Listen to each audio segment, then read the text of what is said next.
Welcome to Decent Exposure. I'm Dr. Sue, and this is Sabrina, and we are here to talk about COVID, because this is a question I know I'm getting a lot of questions about. What's normal during COVID, and if I'm in a partnership, like what does that mean, and is our partnership okay? So we thought we'd kind of tackle that one first. I got to tell you that probably the question I get throughout my career is always, it usually starts with, is it normal if I?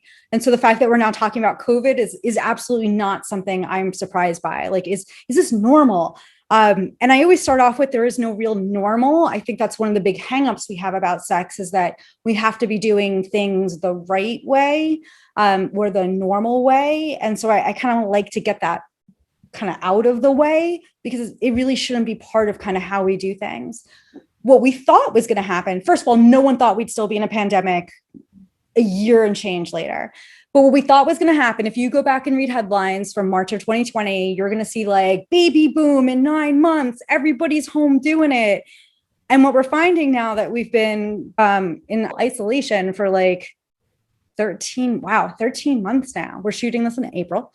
What we're finding is that that's not what happened. There was actually not a huge baby boom. We did not see a ton of kids being born 9 months later. And what we're actually seeing is that there wasn't a huge increase in the amount of sexual behavior, because it wasn't just that you were stuck at home with your partner.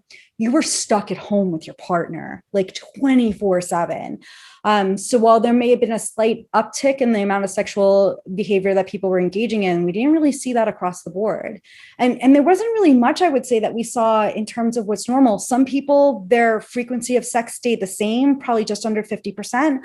And then 25%-ish, I like my ishes, by the way, for numbers, but 25%-ish, maybe 29%, said that they were actually having more sex and sexual behavior than they had before the pandemic. And then about a quarter said they were having less. So it really, really was variable. My thing is, if you're happy with your sex life, whatever that looks like, pandemic or no pandemic, that's really the main concern for me. But I get where people were coming with it, because every newspaper was running an article about the baby boom that never showed up. So let me throw it back to you. How do you deal with a partner that you're living with all the time? Yes, and that I think really all comes down to a few different tactics, tips, and I think it really kind of starts with communication. And one of the biggest things that you can do, first and foremost, is just express appreciation and gratitude. Again, we're like confined to, a few four walls. And like you said, we are together all the time. And so sometimes we can just take each other for granted, and that can kind of get us into a rut. And so doing little things like leaving sticky notes on the fridge saying, thank you for making oatmeal this morning and leaving some out for me, or thank you for vacuuming the rug, little things, or doing the dishes or taking the dishes out of the dishwasher, just make you feel valued and appreciated and kind of acknowledged for the effort that you're putting into your relationship. And gratitude in and of itself, expressing gratitude, has so many well-being boosting benefits, not only for you, but for your relationship. And so getting into the habit of that can be super, super helpful. And just making it a habit. Again, maybe it's something that you do at the end of the day before you go to bed. You just tell each other something that you appreciated that they did for you that day, or one way that they made your life easier that day. So that's one tip. The other tip, which again kind of seems like counterintuitive because you're with each other all the time, but is to schedule uninterrupted or as much uninterrupted one-on-one time as you can. And so life can be hectic. You may have children, you may have pets, you may have a work life that is calling you all the time. And so scheduling, maybe it's only 15 minutes, maybe it's 30 minutes, maybe it's an hour, but of one-on-one time can be really impactful. And that could look like, I am going to detach from my phone and we're going to sit and we're going to cuddle on the couch and we're going to watch our favorite TV show together. But we are going to be fully present with each other as we're watching this. Maybe it's just sitting with each other during a meal, again, without cell phones, without distractions. And that's your time to talk about different things. This is also maybe an opportunity for you to go for a walk, for example, and maybe you can talk about dreams and ambitions or bucket list items that you might want to talk about. Something fun and sort of playful. I would recommend that this time is really something that's not work related, rather just for you and your partner. Almost the way, if you can imagine, especially if you've been in a long-term relationship, like what would you have talked about on your first date? Or a couple dates in, like get curious about your partner again and make that fun and make that playful. I've said this before in this schedule one-on-one time, but this is kind of a third tip in and of itself, is to detach from your devices. I think one thing that the pandemic has, I guess it's been a blessing and a curse at the same time, but it's like we are constantly wired to our phones, to our computers, to whatever it is. And so to say, I'm going to unplug at 8 p.m. or I'm going to, it's like an 8 a.m. to 8 p.m. thing, whatever you can do within the confines of your work or whatever else that you have as far as your responsibilities are concerned. But again, to try to find a way to be fully present where you're not going to hear it. And I feel like, oh my gosh, like someone's hearing me because my phone just went off. But it's like maybe turning, right?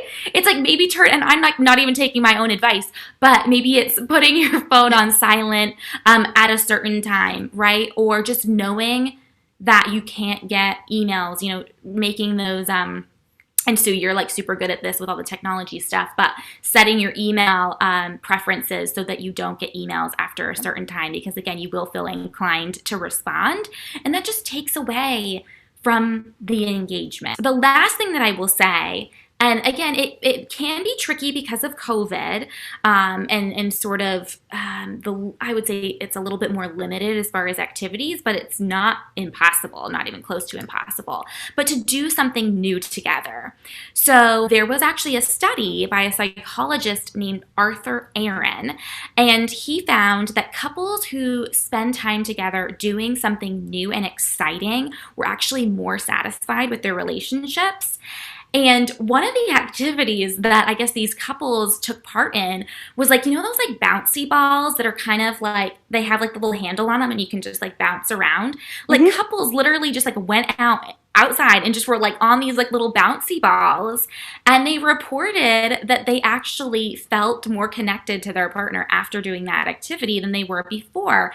Because again, it just gets you into a more playful mood, and it gets you out of that rut of like the routine and like the monotony, if you will, of your day-to-day life, and you can bond over that new experience. Like maybe you did something super wacky or you fell off and it was just like, oh my gosh, that's so hilarious, and you can just see your partner in a whole new light. It doesn't need to be you jumping around on a bouncy ball. It could be you going for a hike.